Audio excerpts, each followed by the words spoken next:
I was on KBLA the other day, yesterday, with my friend Tavis Smiley. I'm an investor and a supporter of that station. And he said, "Who do you want for running president?" I mentioned, "I think you'd be good at the job." Not this year, we know. No, I know. But he said, "I don't think he could win. I don't think he could win. He's too progressive coming from this state and what he's done in this state to win in any southern state, any red state." I disagreed, but no, this is a progressive African-American owned station, and I'm sure they like you, but he doesn't think you can win. What do you say to that if you could win the... Gavin Newsom's talking about potentially running for the president. Actually, he's not talking about it. He's trying to avoid talking about it, but we all know what he's doing because he has to leave the gubernatorial seat in 2026. The governor's seat is 2026. We know what he wants. You gonna pull it off with the record that took place in California all of these years under your stewardship? It's nice to see him sticking his chest out and going off. You think they don't have clips of how you embraced extreme leftist policies during the whole woke movement and cancel culture and everything else? You think they don't have those clips?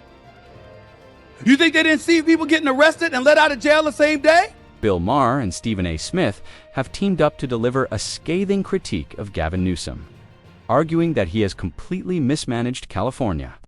Many observers believe the state has significantly declined under his leadership, yet he is clearly preparing for a presidential bid. Maher's analysis was intense, while Stephen A.'s breakdown was absolutely ruthless. If you haven't already, hit that subscribe button and let's dive into the details. And the Democrats, my God, please find somebody who can lead. Gavin Newsom is out here in California. Out here in California. Pulling off in his own way what I think he wants to.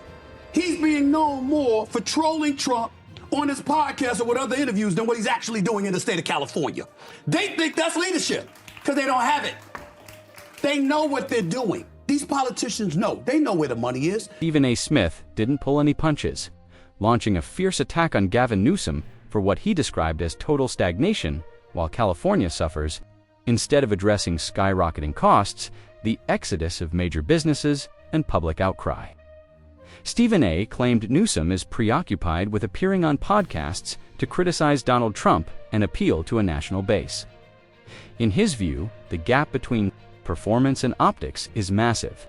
While residents struggle with heavy taxes and companies flee the state, Newsom seems more interested in crafting a presidential persona than solving local crises.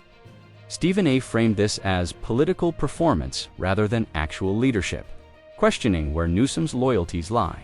Furthermore, he noted that despite the constant attacks on Trump, the former president has been far more successful at mobilizing supporters, making Newsom's criticisms feel like a hollow distraction. They know how to get some of it too, because Marjorie Taylor Greene came into office. She was worth a couple of $100,000 according to the reports. How the hell you leave departing and you worth $25 million? Where'd it come from? I work every day. I make a pretty good salary. I ain't making $25 million working on Capitol Hill with a salary that's less than $400,000 by accident. Somehow, some way, lobbyists up on Capitol Hill, you vote in one way or another, making sure that you assuage their concerns and appeal to them and all of this other stuff. And in the meantime, you getting paid, but the American people ain't. That ain't an accident. How do you really feel? That ain't an accident. They know what they're doing. They know what they're doing. This is the most concerning aspect. Politicians like Gavin Newsom often seem perfectly aware of how their choices impact the average person. Yet their actual priorities rarely reflect that understanding. To many observers, politics has shifted from public service to a strategic game one, where personal gain and influence take precedence behind the scenes. You hear it all the time. Policies that hurt the working class often seem to align with the growing wealth of those in power. Figures like Nancy Pelosi are often cited as prime examples, with many asking how personal fortunes can expand so much during a career in public office. This creates a deep sense of cynicism. The idea that while the public deals with the fallout of poor governance, those at the top remain protected and even prosper. That disconnect is what fuels the most frustration, the feeling that the system actually rewards the people overseeing its failure. You mentioned our governor. He used the words culturally normal. He said the party needs to get more culturally normal. He needs to get more culturally normal.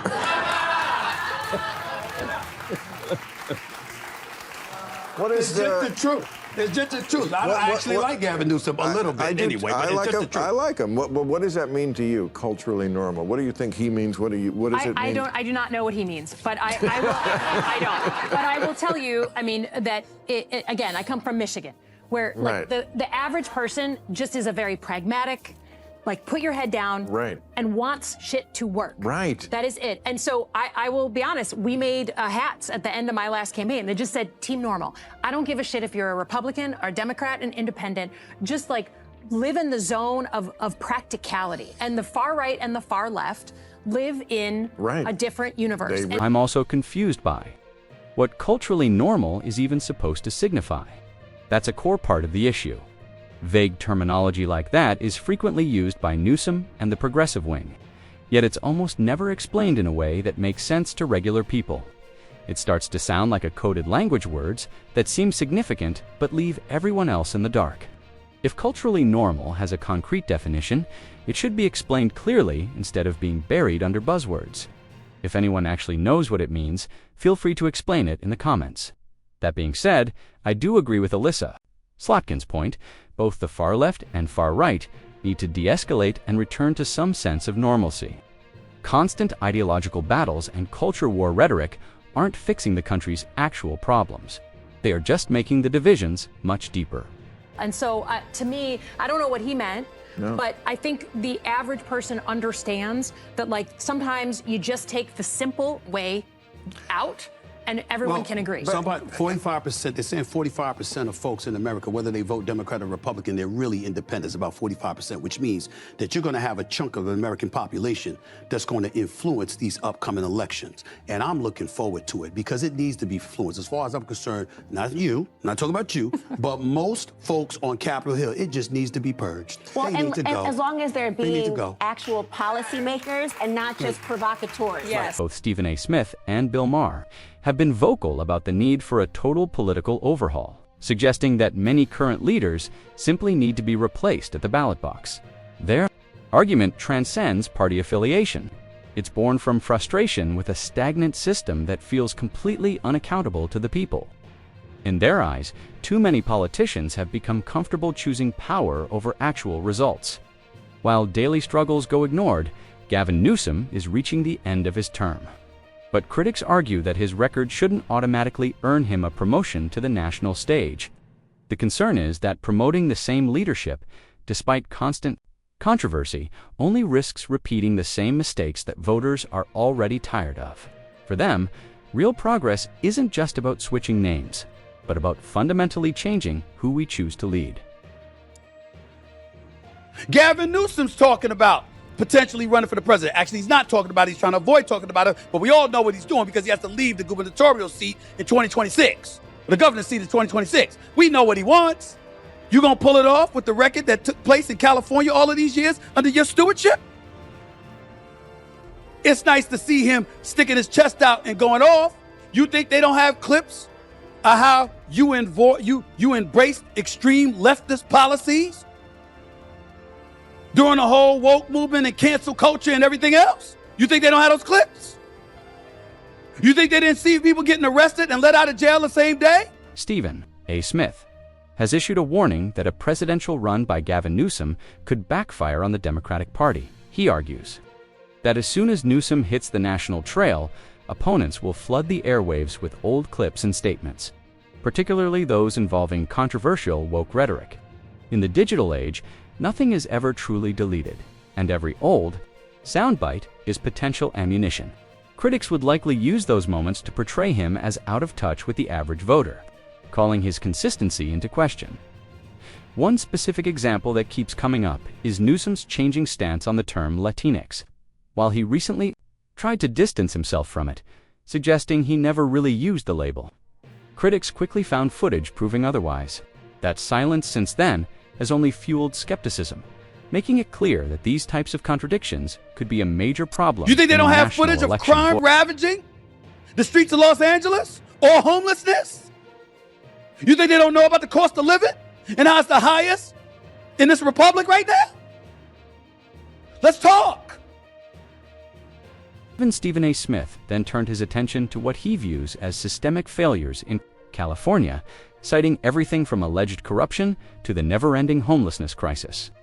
He pointed out that while billions have been spent to solve homelessness, critics see very little actual progress on the streets. There is similar anger regarding the state's high-speed rail project. Years of massive funding and delays have resulted in almost nothing being completed. Beyond that, observers point to expensive water infrastructure plans, wildfire prevention efforts, and urban housing projects that have drained huge budgets while failing to produce results at the speed people need. To Stephen A., this depicts a leadership style that spends taxpayer money aggressively without achieving outcomes, proving that California's problems aren't just difficult, they are being handled poorly at the highest levels. That Governor Newsom is not playing directly into his hands. He himself said this is exactly what Donald Trump wanted. Well, forgive this rhetorical question, then why the hell are you giving it to him? Why the hell are you playing right into the hands of Donald Trump? Because I got news for you. On this particular issue, as it involves migrants, immigrants, those who are undocumented, dare we say illegal, in the United States of America, he's winning on this issue. There's a reason he won the popular vote. There's a reason he won the Electoral College vote. There's a reason he won every swing state. There are people within the United States of America that want our immigration crisis addressed and want the situation resolved somehow, some way.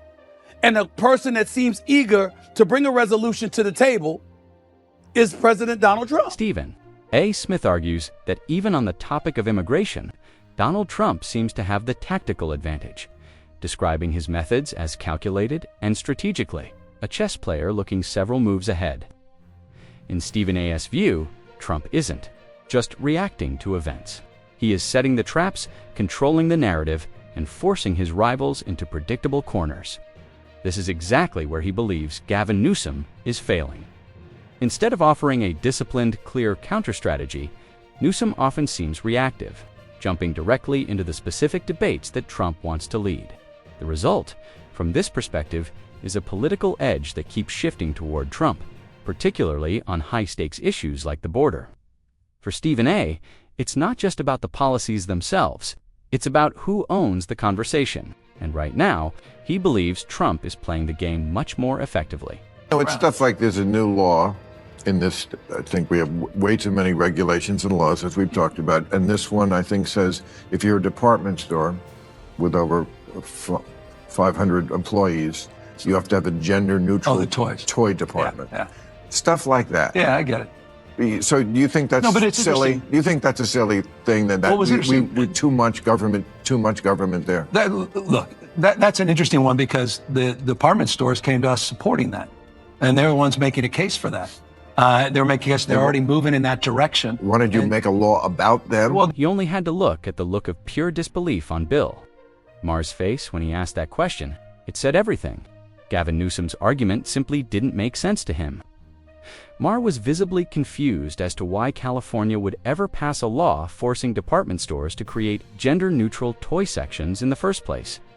From his perspective, it made him wonder about the state's priorities and whether leaders were ignoring the issues that actually matter to families. Newsom's claim that the stores themselves actually came up with the idea only seemed to make Maher more skeptical. His reaction mirrored a wider concern. If businesses were already doing it on their own, why was there a need for government? Legislation, the exchange highlighted a major disconnect, leaving the audience to wonder if the policy was actually helpful or just another layer of needless regulation. I got you here because I live here and I'm not going anywhere. So I just want to make this a better state like everybody else. Amen. And good job this year making it rain. You're welcome. That was yeah. Because that was my legislative priority. It was looking bad there for a while, and we still don't have enough water in the Colorado River and all this stuff. Yeah. And then whenever I read, 80% of the water goes to agriculture. Almonds. Right. No one ever asked you about almonds? Oh, I'm going to ask you about almonds. We grow a boatload of almonds. I'm well here. aware. You know how much water it takes? Many gallons. 1,900 gallons to grow a pound of almonds. Yeah. Come on, man. Take on Big Almond. This is just one of many instances that critics point to when discussing California's mismanagement of resources under Newsom. Consider the state's persistent wildfire crisis as another example. Every year, massive regions are in danger. Yet critics argue that water policy, specifically the high demands of almond farming, might not be aligned with emergency safety needs. Almonds are an incredibly water-intensive crop, and while they are profitable, the trade-off has serious implications for public safety and long-term sustainability.